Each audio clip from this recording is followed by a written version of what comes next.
Oshinoko est un anime qui a suscité un engouement incroyable, au point d'éclipser d'autres animés. Et si je vous disais que un autre animé au thème similaire et dont le personnage principal est une idole est passé totalement inaperçu. Du coup sans plus attendre, découvrons ensemble si ça vaut vraiment le coup de le regarder, et pour moi il est totalement méconnu. Sur ce, let's go.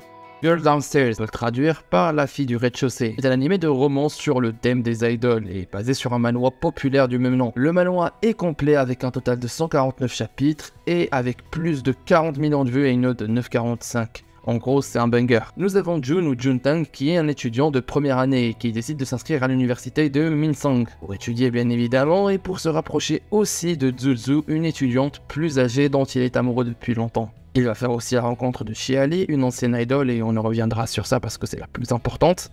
Bon, après il va faire la rencontre aussi d'une autre fille, bref, tout à coup, Jun se retrouve dans une situation émotionnelle compliquée avec ses filles, et il ne sait plus qui est la fille idéale pour lui. Lui de base, il était amoureux de son aîné, c'est pour ça qu'il s'est inscrit à la même université qu'elle. Bon là c'est juste un petit synopsis en général, mais le plus intéressant et le plus important, c'est lorsque Jun emménage dans son nouvel appartement. Pour son premier jour à l'université, il ne s'attendait pas à ce qu'une ancienne célébrité, l'idole Shia, ou plutôt Duna, vit au rez-de-chaussée. Se cachant de sa vie passée, Jun trouve l'idole étrange et l'évite au début, mais petit à petit leur relation commencera à évoluer. En gros, pour faire plus simple, ça tourne autour de la rencontre bouleversante entre Jun et l'ancienne idole qui vit dans l'appartement du dessous. Voilà, vous allez me dire en quoi il est similaire avec Oshinoko. Alors à la première impression, bien que cette série se concentre davantage sur la vie quotidienne et les relations amoureuses entre ses personnages, elle réussit néanmoins à mettre en évidence les aspects toxiques de la culture des idoles et de la célébrité. Oui, ça change complètement d'ambiance. Le monde des idoles et des célébrités en général est un thème fréquemment abordé dans les webtoons, comme on a pu le voir avec l'adaptation récente de Lookism par Netflix, et si d'ailleurs vous voulez apprendre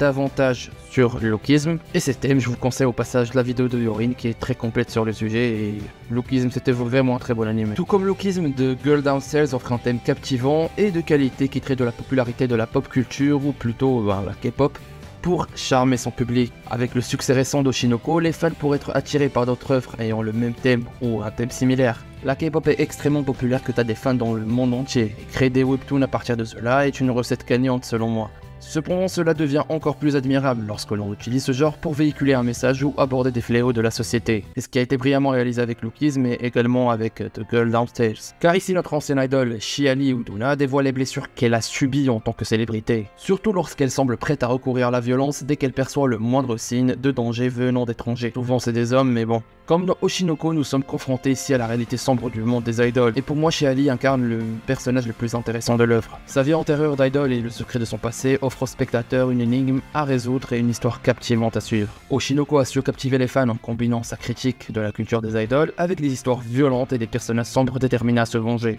Et Ai Oshino m'a vraiment marqué, car elle vit une vie sans véritable lien au amour. On l'a vu, elle doute même de l'amour qu'elle porte à ses propres enfants, se demandant si tout cela est réel ou juste une illusion. Pour te montrer à quel point cette industrie peut te ravager psychologiquement. D'ailleurs, on va parler de ça bientôt. The Girl Downstairs a beaucoup d'atouts, une source populaire, une animation fluide et des personnages intéressants. Et traite aussi des sujets sombres, mais pas aussi profondément. On va dire que plus de la moitié des thèmes traités sont similaires à ceux de Oshinoko. Au début, elle se méfie de Jun dès leur première rencontre, craignant qu'il soit un harceleur ou un fan obsessionnel, et malheureusement on a vu ce qui s'était passé avec Ai Oshino. Dans la vraie vie, avec de vrais idoles, c'est terrifiant psychologiquement. Un traumatisme qui laisse bien évidemment des séquelles graves. Bref, ici pour notre idole, sa réaction est instinctive, cherchant comme tout être humain à se défendre avant de devenir une victime. Aussi, il me semble dans le deuxième épisode, les réactions choquaient des gens lors de l'apparition de Duna à l'université de Jun.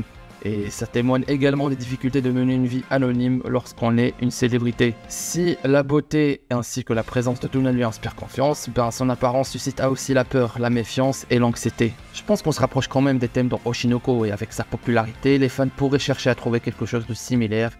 Eh bien les amis, je vous le conseille énormément. Le problème c'est qu'il est tellement méconnu.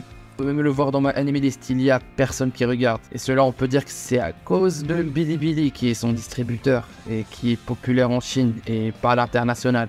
Contrairement bien sûr à Lookism qui avait Netflix qui l'a rendu populaire, Corny Click avec Crunchyroll. Pas de chance je suppose, mais il est vraiment bien. Faut être habitué aussi aux voix chinoises et c'est aussi 13 minutes par épisode. Bon, je dirais si vous êtes fan de romance, d'idol et d'intrigues palpitantes, et bien c'est un animé à ne pas manquer. Son histoire captivante, ses personnages attachants font de lui un animé très intéressant et surtout méconnu de cette saison. Bah du coup, n'hésitez pas à vous laisser emporter dans cette romance et histoire unique. Bref, merci d'avoir regardé la vidéo. N'hésitez pas à venir sur le Discord pour parler un peu et puis je vous dis à la prochaine. Portez-vous bien. Ciao.